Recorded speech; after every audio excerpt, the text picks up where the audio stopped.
So it's still pretty early on in Season 2, and like a lot of you guys, I'm still working on building up the inventory of Set 2 cards. But in the meantime, I was still trying to find out a way to put a competitive team on the field, so I turned to some captains. And the boost combo I found, it's kind of nasty. So for our pitching captain, we're using the Season 2 cornerstone Luis Castillo. He's the Live Series captain. You need 19 Live Series players to get that full Tier 3 boost. And then for our hitting captain, we're using our wild card on Season 1 cornerstone captain Nolan Arenado. And for his Tier 3 boost to trigger, you need 11 hitters with under 45 speed on your roster. So the key here to get a double boost is to find Live Series hitters that have less than 45 speed. So this is the team that we're working with. And just look at some of these attribute wheels here, man. Marcell Ozuna, over 120 clutch and contact both ways with over 100 power. William Contreras behind the plate is almost maxed out contact both ways. Corey Seager at short gets his contact against righties up over 120, and even against lefties it comes up to 92 with 97 power both ways. Jordan in left field is just scary. But the big thing about this too is part of the Arenado boost also gives you plus 10 fielding. So even though the fielding is going to take a little bit of a hit, especially in the outfield with all the slow guys, at least the fielding rating itself goes up. And that's part of the reason why I have Silver Ryan McMahon here on a team of diamonds. First, it's kind of tough to find middle infielders with under 45 speed. But also, I mean, look at what this turns this McMahon into. Massive contact both ways, solid enough power, and 94 fielding at second. So you already know I'm taking this insanely juiced team into ranked season, see if I can pick up my second win here of Season 2. So make sure if you guys enjoy this video and you want to see more, make sure you hit that subscribe button. I'm not the biggest fan of Tyler Glasnow cards in this game, but his inside edge is boosting him up today.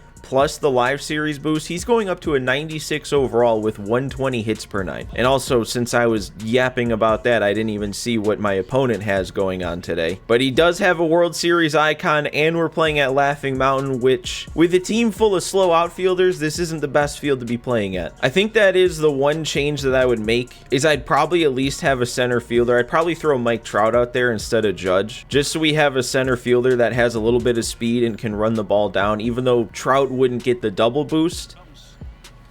Ooh, and that's not a great way to start, is it? Dude, he is actually really good at spotting that circle change in spots that I'm not waiting for. It's also definitely a shame that we're facing a lefty, because this boost is the most effective when you're facing a righty with that plus 35 contact. And yep, I'm late that time on the circle change. I wait back on it, and then I wait back too far. I just hope having 120 hits per 9 for Glasnow is actually good enough to overcome a not all that great pitch mix. It's not going to help if I keep missing my spots right down the middle, but there's our diamond defense at second. And Seager making the diving plays, but we're not going to get it there in time. Awesome. Yeah, that's not good. We are starting to see the low speed in effect here. Seager needing to dive. Jordan not getting to that one, letting him get up to second base. And dude, this is a nightmare. This is an absolute nightmare. He's just gonna get weak base hits. That's all he's gonna do to beat this team. All right, there is our inning-ending double play to at least keep it at 2. I shouldn't be worried, though. Hitting is this team's strong suit. We're not going to be afraid of 2 runs. Dude, I am... Okay, no, we got bailed out there, actually. Not many times does the pitcher wall help, but we would have hit that right into the shift. Perfect, and it's caught. He gets an out every time he throws the circle change in that spot, even if I put a perfect swing on it. Oh my god, dude, I don't understand how I'm having so much trouble putting bat on ball against this Carlos Rodon. It's like everything's breaking slightly differently than I think it's going to, and I'm just barely missing it, or I'm hitting a perfect and hitting it right to him. Is that going to get down for me? It is, and it's going to get past him. Do we have enough speed to score on this? I think we do. There we go. The break goes my way that time, and we're on the board. Wow, and then I'm just sitting there looking at strike 3 on an 0-2 count also. That's nice. All right, Glasnow, you're going to help me out here and settle down, right? Yep. settling right down. There you go. He actually hit one hard. He's going to get extra bases. Yeah, and that was an easy triple. I'm lucky that's not an inside the park home run.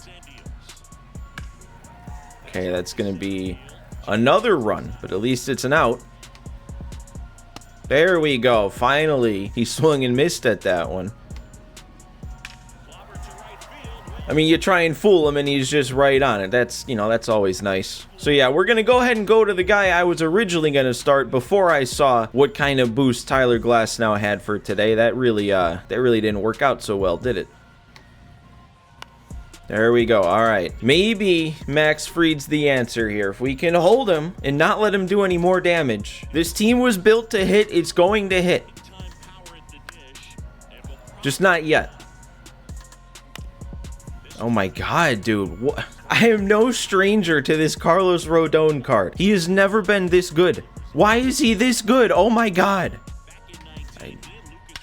Oh no. That might be the swing that wrecks me here. Wow. After the inning I just had, and then I'm like, oh, maybe Max Fried's the answer. And then he just goes perfect oppo and my circle change low. Oh, no, this is always what happens when I try and do something cool. I'm like, oh, I'm gonna make a unique video today. Try something out. Let's have some fun on the game. And then I just run into something like this. Dude, nothing I throw. Nothing I throw, no matter what I change, location, speed, break, anything. He is on it. Even when he's not on it, he's on it. I actually think the only time so far in this game that he hasn't made a good timing swing was just that one random at bat where I threw sliders inside with Glasnow and he kept chasing him. Like, Okay, well that saves me from fending off a mercy rule here in the top of the fourth. I'm not gonna lie, you guys. I'm not quite feeling as optimistic as I was. Like, that's the perfect example of just how this guy has managed to pitch with Carlos Rodon here. He makes a pitch that looks like it's going to be something you should crush, and it just somehow ends up not being that. Like, everything is over the plate. I can't work the count when he's throwing it all over the plate. And what just happened here? Honestly, if this is a freeze-off, this is a blessing in disguise, because I don't quit games. Oh, hang on a second. I mean, I told you this team was good. We're going to run that back, though. I'm not going to count an Ethernet cable being ripped out of the wall by his younger brother up 9-1 as a satisfactory way to win a game. Oh, my God. It is just amazing how the holes on this team continue to be exposed in every single way. So many center fielders are getting to that ball, but they need to have over 43 speed. There we go. I finally fooled him. It's taken 13 pitches to get our first out of the game. We've only faced 2 batters. All I know is it is definitely a very good thing that that last game ended the way that it did and we could save our bullpen, because I'm going to need it in this one. That's 20 pitches to 3 hitters.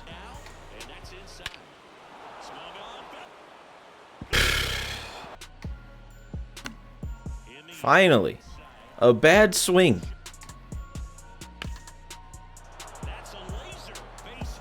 This is actually unbelievable. Oh my God, he didn't dive. He didn't dive. I pressed to dive. He didn't dive. I don't know if that makes a difference. Please. Please. Okay. Like, how am I expecting to compete when I come back and do that on the first at bat that I get? Oh my God. I try to convince myself and you guys that I'm good at this game. Can you believe that?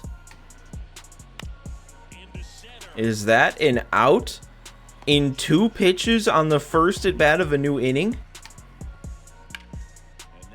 Oh God. Okay. Yep. There's everything wrong with this team build in effect right there. Ah, we couldn't get out of the inning without giving up a run. My God, that that drilled him in the side of the head, and he's still gonna be safe. I want to know what the secret is. These last 2 games, both these guys are just hitting line drives that are ending up as hits. Whenever I hit line drives, they hang up in the air and go right to the outfield. But look at this. This is how I want to play. Like, both these last 2 dudes, I'm so envious with how they play the game. Line drives to the gap, base hits, runners on all the time. I don't need 4 solo shots an inning. I want to be able to do what these dudes are doing.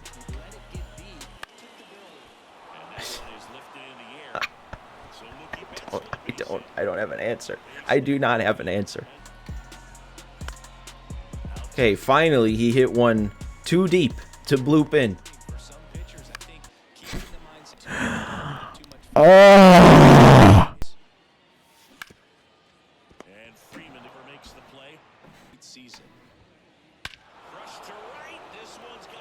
I'm broken. All right, well, I'm going to go to the bullpen now. Hopefully it's not too late. Is that a double play? Don't tell me I just threw a scoreless inning. We're still alive. I'm going to win this one.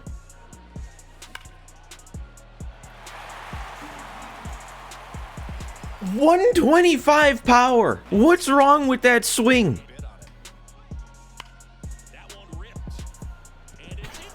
I mean, you gotta try something at this point, right? Dude.